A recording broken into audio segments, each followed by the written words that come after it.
Tentu kita juga sangat berharap bahwa pada Pak Anies Rashid Baswedan mudah-mudahan karirnya terus akan semakin meningkat, dan mudah-mudahan Allah mengangkat derajat beliau ya, sehingga betul-betul apa yang dicita-citakan oleh beliau insya Allah akan juga dimudahkan oleh Allah Subhanahu wa Ta'ala.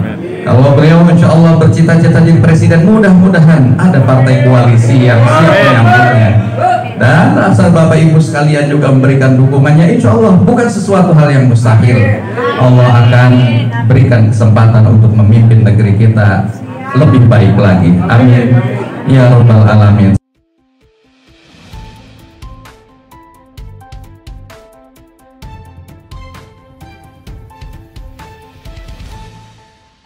Wassalatu wassalamu ala asyrafil anbiya'i wal mursalin sayyidina wa habibina wa syafi'ina maulana Muhammadin wa ala alihi wa sahbihi ajma'in, amma ba'du. Faqad qala Allah ta'ala fi kitabihil aziz, a'udzu billahi minasyaitonir rajim, bismillahirrahmanirrahim, wa min ayatihi an khalaqalakum min anfusikum azwajan litaskunu ilaiha wa ja'ala bainakum mawaddatan wa rahmah, inna fi dzalika laayatin liqaumin yatafakkarun. وقال النبي صلى الله عليه وسلم النكاح سنتي فمن راغب عن سنتي فليس مني. صدق الله العظيم وصدق رسول النبي الكريم ونحن على ذلك من الشاهدين والشاكرين والحمد لله رب العالمين. Yang sama-sama kita hormati, kita banggakan dan kita cintai Gubernur DKI Jakarta Bapak Dr. Haji Anies Rashid Baswedan. Mudah-mudahan Allah senantiasa memberikan keridhaan kepadanya. Juga sama-sama kita hormati keluarga besar Bapak Imam Trikarso Hadi beserta istri, dan juga almarhum Bapak Muhammad Yusuf serta istri dan keluarga besar. Juga Ananda yang berbahagia, Ananda Safira dan Ananda Taufik ya, yang baru saja melangsungkan akad nikah. Hadirin hadirat sekalian yang dimuliakan Allah Subhanahu wa Ta'ala, tentu kita berbahagia dalam kesempatan pagi hari ini bisa menyaksikan sebuah akdun nikah. Akdun nikah ini bukan sesuatu yang main-main, Taufik ya, tapi sesuatu yang digambarkan di dalam Al-Quran sebagai mitsaqon ghalidho, perjanjian yang agung. Oleh karena itu pegang teguh ini gitu ya. Dan itulah Rasulullah SAW sampai mewasiatkan pada kita, ittaqullaha fin nisa, bertakwalah dalam masalah wanita perempuan. Fa innakum akhadtumuhunna bi amanatillah, karena kamu mengambil tadi Safira dari Pak Imam, ini adalah semata-mata amanah dari Allah Subhanahu wa Ta'ala. Ya, oleh karena itu pergauli tadi sesuai dengan janji muasyarah bil ma'ruf, sesuai dengan tuntunan yang diajarkan oleh baginda Nabi besar Muhammad sallallahu alaihi wasallam. Mudah-mudahan Anda berdua insyaallah Allah berikan kekuatan, kesabaran, dan menjadi keluarga yang sakinah, mawaddah, warahmah. Amin ya rabbal alamin. Dalam kesempatan ini izinkan saya memberikan beberapa pesan. Biasanya pengantin memang kalau udah akad nikah udah nggak fokus ya, maunya hari berubah menjadi malam dan para tetamu segera pulang. Apa Nguyo? Tahu apa yang mau dilakukan? Apa? Dalam kesempatan ini saya ingin mengingatkan Ananda ya, bahwa pernikahan ini bukan hanya sekedar melampiaskan sebuah nafsu biologis, tapi ini adalah untuk mengukir cita-cita ke depan. Bukan hanya cita-cita sekedar duniawi, tapi bahkan cita-cita ukhrawi, berkeinginan untuk hidup kekal bersamaan di dalam surga yang disiapkan oleh Allah Subhanahu wa Ta'ala. Inilah sebuah cita-cita lintas generasi, sebuah cita-cita yang bahkan jauh melampaui duniawi, sebuah cita-cita yang sangat besar. Saya ingin mencontohkan bagaimana sebuah kehidupan suatu keluarga. Dulu di Baghdad ada di suatu penguasa Tikrit namanya Najmuddin Ayyub ya. Dia walaupun sudah menjadi penguasa tetapi belum menikah. Sampai adiknya ya yang namanya Sirajuddin Sirakuh menawarkan kepada Kanda, "Wahai Kanda, kenapa engkau belum juga menikah?"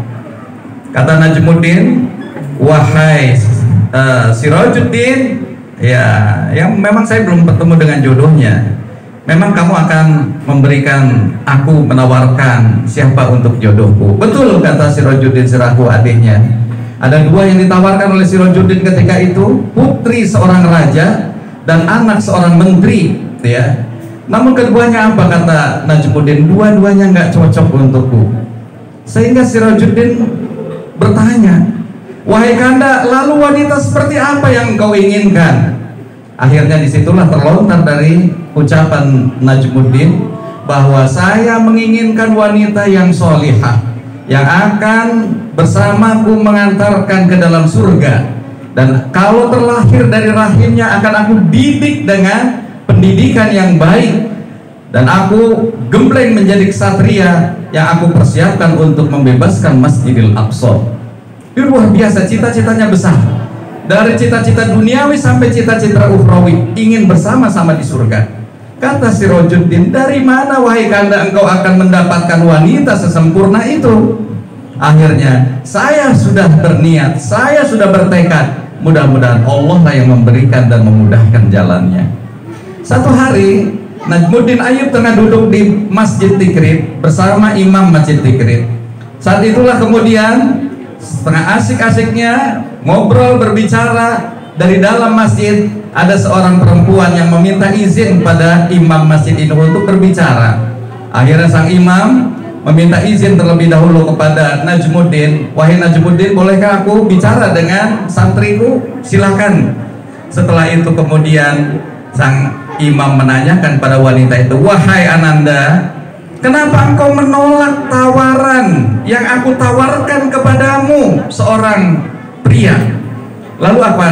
Dari balik tabir, wanita itu menjawab, wahai imam, dia nggak cocok dengan diriku. Lalu apa yang kau inginkan? Kata imam.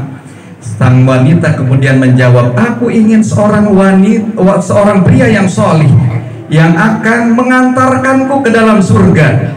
Kemudian ketika aku terlahir, akan aku didik putraku untuk menjadi ksatria yang akan membebaskan Masjidil Aqsa. Persis sama dengan apa yang diinginkan oleh Najmuddin. Berdegup hati Najmuddin Ayyub, dan saat itu kemudian dia menanyakan pada imam, wahai imam, biarlah saya yang menikahi. Kata imamnya, ini wanita biasa-biasa saja, tidak masalah bagiku, tapi dia memiliki visi yang sama untuk membangun kehidupan keluarga, membangun kehidupan duniawi dan ukhrawi. Akhirnya dinikahilah oleh Najmuddin Ayyub wanita itu, dan rupanya dari situlah terlahir seorang anak, dan betul-betul dididik dengan nilai-nilai keislaman yang kuat, dididik dengan kesatria, dan akhirnya terlahirlah betul seorang laki-laki yang mampu membebaskan Masjidil Aqsa. Itulah Salahuddin Ayyub. Jadi itulah visi yang besar dari sebuah pernikahan. Jadi kalau kita melihat dalam hari ini, di hadapan kita, ya, seorang gubernur DKI Jakarta, saya kira bukan hanya saat ini saja beliau yang tampil, tapi bisa jadi adalah doa dari orang tua beliau, doa dan cita-cita dari kakek beliau, Bapak A.R. Baswedan, yang kemudian turun dan Allah takdirkan dalam kesempatan ini Allah mewujudkannya.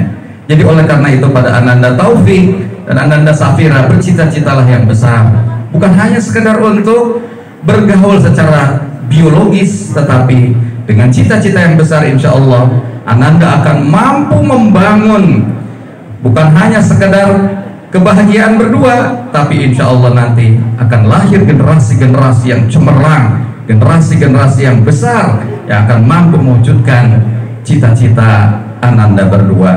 Tentu kita juga sangat berharap bahwa pada Pak Anies Rashid Baswedan, mudah-mudahan karirnya terus akan semakin meningkat, dan mudah-mudahan Allah mengangkat derajat beliau, ya, sehingga betul-betul apa yang dicita-citakan oleh beliau insya Allah akan juga dimudahkan oleh Allah Subhanahu wa Ta'ala. Kalau beliau insya Allah bercita-cita jadi presiden, mudah-mudahan ada partai koalisi yang siap menyambutnya, dan asal Bapak Ibu sekalian juga memberikan dukungannya, insya Allah bukan sesuatu hal yang mustahil. Allah akan berikan kesempatan untuk memimpin negeri kita lebih baik lagi. Amin ya rabbal alamin. Saya kira itu apa yang dapat saya sampaikan dalam kesempatan kali ini. Tentu saya secara khusus mengucapkan jazakumullah khairan pada Pak Gubernur DKI yang sudah berkenan menjadi saksi nikah Ananda Taufik dan Ananda Safira dan memberikan doa restujah.